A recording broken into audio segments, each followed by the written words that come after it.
Hello students, greetings of the day.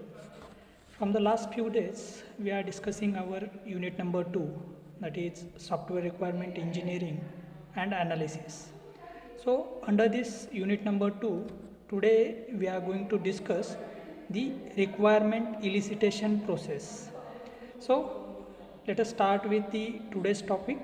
In this today's lecture, we are just going to discuss the requirement elicitation process and the different subtopics which are related with this requirement elicitation process. So all we know that in every software development process model, the requirement gathering is the very important phase, or which is the initial stage in our software requirement development, the software development life cycle. So this elicitation process, the requirement elicitation, is nothing but a task that is going to help us to find out or helps the customer to define what is required. It is very important whenever that customer is going to provide the requirements to the organization or to the software development company. It is very important that customer should be aware that what kind of functionalities should be implemented in that software.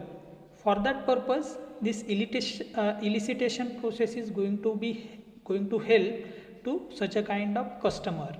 So this requirement elicitation or the elicitation is nothing but a task that going to help the customer to define what is required in that software. Generally, in this elicitation process or in this requirement elicitation process, we are going to carry out the different types of steps. A series of steps can be followed to have this requirement elicitation process. So what are these steps? These steps are nothing but collaborative requirement gathering. We can have the quality function deployment. Then we can go through the usage scenario, and at the end we are going to have the elicitation work product, right? So these are the 4 stages or 4 steps with the help of which we can have our requirement elicitation process. So in the coming slides we are going to discuss every step one by one. So let us start with the first step, in which we are going to have the collaborative requirement gathering. So what is this collaborative requirement gathering? We all know that software requirement gathering is a team oriented activity. Not a single person or not a single person is not going to calculate or not going to gather all these requirements, right? So all these requirements can be gathered with the help of different kind of teams. We can have the software developers in that team, we can have business analysts in that team. All these team members are going to gather the software requirements which are required to develop the software. So all these software team members, software engineering managers, members of marketing and product engineering representative, all are going to work together to have this requirement gathering. The aim of this activity, the first activity that we are having, the collaborative requirement gathering, the main aim of this activity is to identify the problem. With the help of this collaborative requirement gathering, first of all, we are going to identify what kind of problem that we are having, and depending on that problems, we are going to suggest the solution. Obviously, in this second activity or in this second aim, we are going to suggest the 2 or 3 different types of solutions.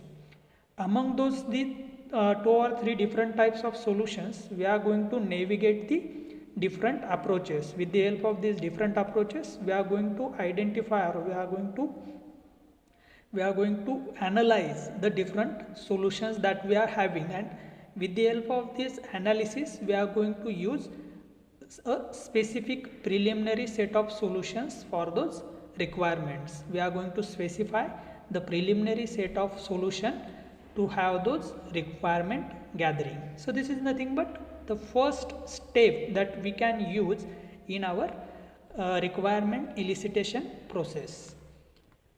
Then there are some basic guidelines we are having to have this collaborative requirement gathering that can be conducted or that can be executed with the help of these basic guidelines. What are those guidelines? The first guideline that we are having, the meeting that we are going to hold should be conducted and attended by both the software engineers and customers. Not only the software engineers are going to conduct or attend these types of meetings, so customers are also very important part of such a kind of meetings, because customers are going to suggest the different kind of requirements. So customers are also very important in such a kind of meetings. Then second is there, that is an agenda is suggested that is formal enough to cover all the points. At the initial stage or in the initial stage of such a kind of meetings, we are going to have some kind of agenda, and with the help of that agenda we are going to have a formal points, or we are going to cover all the points that should be discussed in that meeting. A facilitator may be customer or the developer or any outside control the meeting. Means meeting is going to be initiated by, sometimes it can be initiated by the customers, sometimes if there is some problem then developers can initiate such a kind of collaborative meetings or collaborative requirement gathering meetings, or sometimes after customer or developer any outsider can also control such a kind of meetings. The next guideline that we are having, the definition mechanism is going to including worksheets, charts, work stickers, chat rooms, projectors are used. So in such a kind of collaborative requirement gathering meetings, we can use the different kind of mechanisms, and with the help of such a kind of mechanisms we can show our requirements, or we can represent our requirements that we are going through. So this is the basic guidelines that we can have under the collaborative requirement gathering meetings. So this is the first step in our requirement elicitation process. Then second step that we are having is quality function deployment. In this quality function deployment, it is nothing but a technique that translates the customer's need into a technical requirement for our software. It is just nothing but an analysis of our requirements. We are going to gather all the requirements, and after having all those requirements we are going to analyze, and after analysis of such a kind of requirements we are going to place those requirements as an functional requirement and non-functional requirements, right? So the same thing we are going to do with the help of this quality function deployment.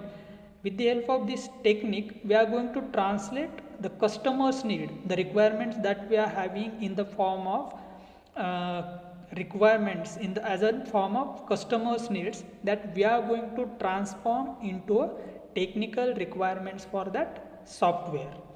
So quality function deployment defines the requirement in a way that maximizes the customer satisfaction. All those quality function deployments are going to define the requirements that customer is having in way that all the requirements are going to be maximized with the customer satisfaction. Now the requirements that we are having with this quality function deployment can be of different types. There are three types of requirement, right? We can categorize these requirements in different forms: functional requirement, non-functional requirement. Here in quality function deployment we are going to categorize these requirements in different three types: normal requirements, expected requirements, and exciting requirements. Now what are these normal requirement, expected requirements, exciting requirements? Normal requirements are the requirements that are clearly stated by the customers. These are the specific requirements which are specified by the customer. Those requirements should be present in your software. Then expected requirements. These requirements are the implicit types of requirements and are not clearly stated by the customers.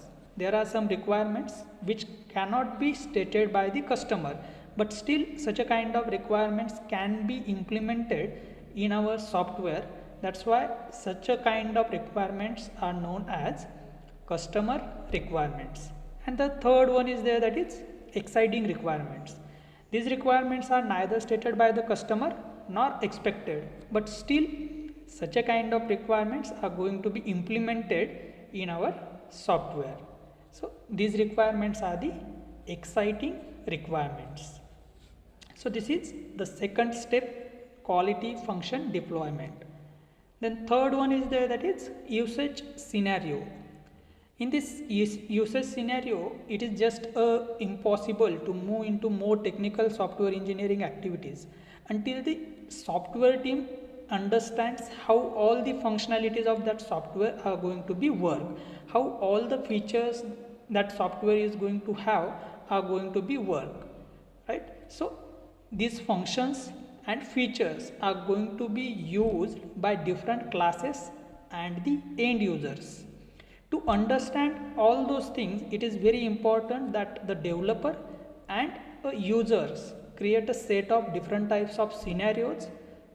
Those will identify all these issues, and for that purpose we are having a scenario which is called as use cases. With the help of use cases, we are going to identify all the functionalities that are going to be carried out by that software, and the stakeholders, that are the persons or stakeholders who will be the responsible for, or who will be connected with those different types of functionalities that we are going to identify with the help of these usage scenarios. So this is the third step, with the help of which we are identifying the different types of functionalities that are carried out and the different stakeholders who will be responsible for carrying out such a kind of functionalities. Then after this third step, we are having the last one step there, that is elicitation work product. What is this elicitation work product? The work product produced by the requirement elicitation is totally depends upon the size of system or the system to be built. Okay, this elicitation work product, which is going to be produced by the requirement elicitation process, is totally depend on the size of system that we are having or the system that we are going to build.